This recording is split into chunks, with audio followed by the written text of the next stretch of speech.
Imagine yourself as a sales professional trying to get inside of an organization. You're trying to break past the gatekeeper, but you just don't know how. Imagine if you had 5, maybe even a bonus strategy of ways that you can get around the gatekeeper. Would you not be excited for that? Well, don't you worry. Don't you fret. Ladies and gentlemen, today I got that for you. You're going to love, love, love this episode. Hey, everyone. Welcome to another great episode of the Sales Evangelist podcast. I'm your host, Donald Kelly, the Sales Evangelist. And I'm so excited for another great episode. I'm so excited to be here with you today. And on this episode, we're going to talk about 5 ways that you can get past the gatekeeper. I'm going to give you these strategies and tips. And as we go throughout this month, you're going to get a chance to hear from other experts and other individuals who can share tips and strategies that can help you get past the gatekeeper. If you're first time listening to our podcast, please go ahead and hit subscribe or follow us. And if you're listening to this or watching this on TSC TV on our YouTube channel, please go ahead and hit subscribe. That would be greatly appreciated. But let's go ahead and dive in. We're going to... And here's one of the first ones that I'll tell you that I've utilized and you should utilize as well, is LinkedIn. Link to the end. And I can't stress this any more than we have on many different episodes, but so often sales professionals, you and me, are connecting with prospects all over the place. Yes, but the problem is we're not connecting with the right people. We're not utilizing LinkedIn well. So often I find sales rep that they go into the spamming mode. They connect with a bunch of people and they send them a bunch of messages. Hey, let's go ahead and let's do buy our product or service. That doesn't make sense. If you're trying to get past the gatekeeper, become friends with that prospect. When you become friends with that prospect, or you can become someone that is seen as an authority figure, someone that has intelligence in their industry, come on, man.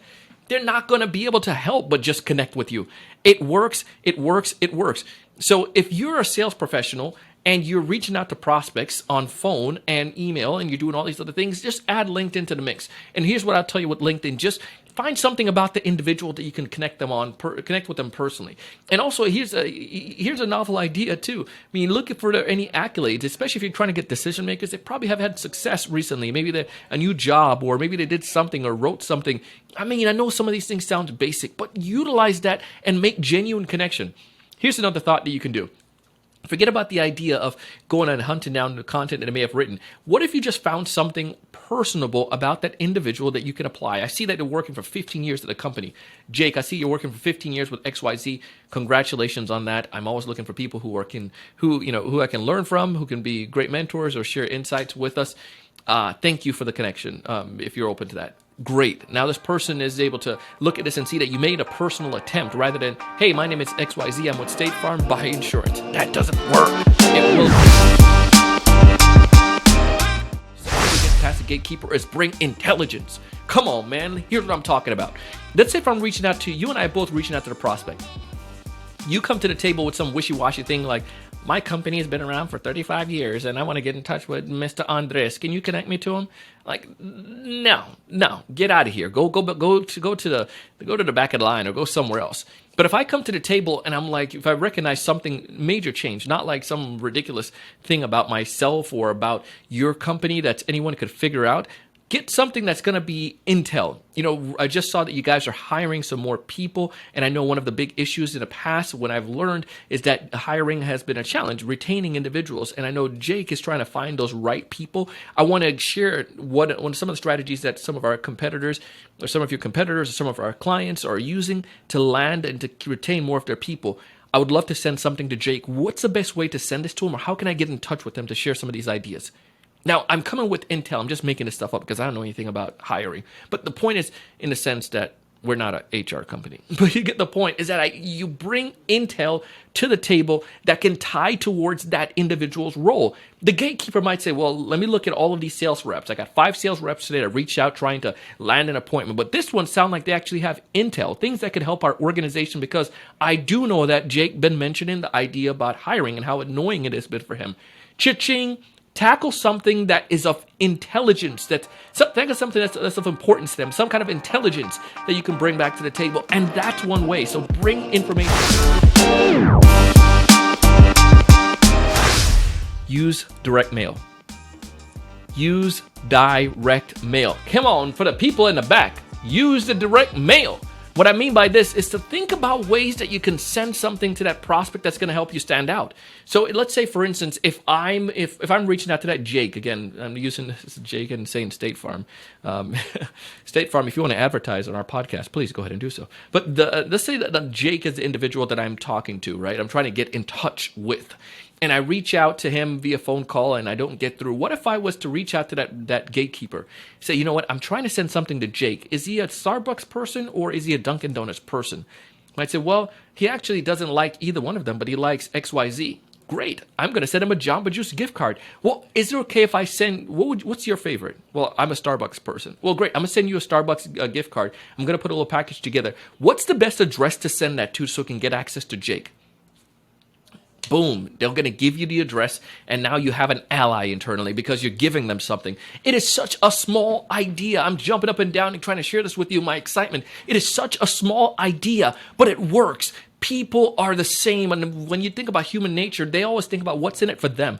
That person is going to be more willing to pass my information on rather than you who just comes in and says, you know, we are an XYZ company, we sell great software, would love to connect with Jake. Your software could be better than mine. But I tapped into something that the gatekeeper wants. And I became an ally, I became a friend. And now I just outbeat you. Bam, checkmate. Number 4. This one is another simple one that you can take advantage of, is referrals. If you're trying to get around the gatekeeper, trying to skate through the forest and go past them, get a referral. Think about this. If I'm trying to get in touch with Jake and Jake is friend with Mandy, man, ask Mandy for that introduction. When that comes now, and the gatekeeper, if she checks the inbox or he checks the inbox for Jake and sees that Mandy's doing an introduction to Donald, well, Donald must be freaking important because Jake clearly knows Mandy, and that's some good friendship there. So I should listen to and allow Donald through the gate. Get a referral. And the easiest way you can do this, we have a piece that we've done, an episode on a while back, and I'm going to link back in this episode. But just go ahead and look on Jake's LinkedIn profile and see, let's see who knows him that you know, and just ask for that introduction.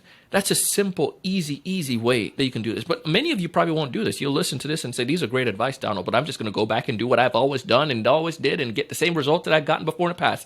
And it won't work. Break through, man. And this is one way you can do that. Get a referral, get an introduction, come to the front door and don't try to sneak through the back door. With other people in the company. Here's why. When I look at the data, and when you can look at it as well, and you can see it, you see that more of these enterprise sales deals are being they're deals that are converting, and they're converting with more and more people a part of that decision-making process. So Jake isn't the only one. And when we say decision maker, this doesn't have to be the person that's the CEO. This could just be the department head or the person that's going to sign off on this opportunity. If that's the case, how can I find other people that might be influencers or individuals that may be a part of that buying committee? Connect with other people in the organization. And this is going to help you to be able to penetrate and to have a deep impact. You can use tools like Lucid Charts to be able to diagram and see all of the different people in the organization and then just start building your way out, man. If you're doing this, it's going to be great. And worst case scenario, just go talk to a sales professional in that organization. Sellers, recognize sellers, and sellers will help you. Hope that's able to help you. Hope they give you some insights. I want you to succeed. I want you to take advantage of our sponsor. They're giving away some amazing things, man. Use these tools. We use them internally, and they work for our organization, and I want you to see the results as well. I want you to find more of your ideal customers. I want you to subscribe to our podcast so you can get all these details. I want you to know how to build that value. I want you to close more deals, but most importantly, I want you to raise your level of thinking and go out and do big things. Thank you so much for watching.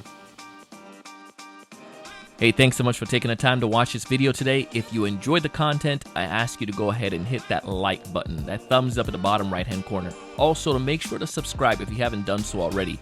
This way, we'll keep you up to date with all the latest sales strategies, latest tools, and things that are going to help you to not only find more prospects, but to close more deals. Thanks so much.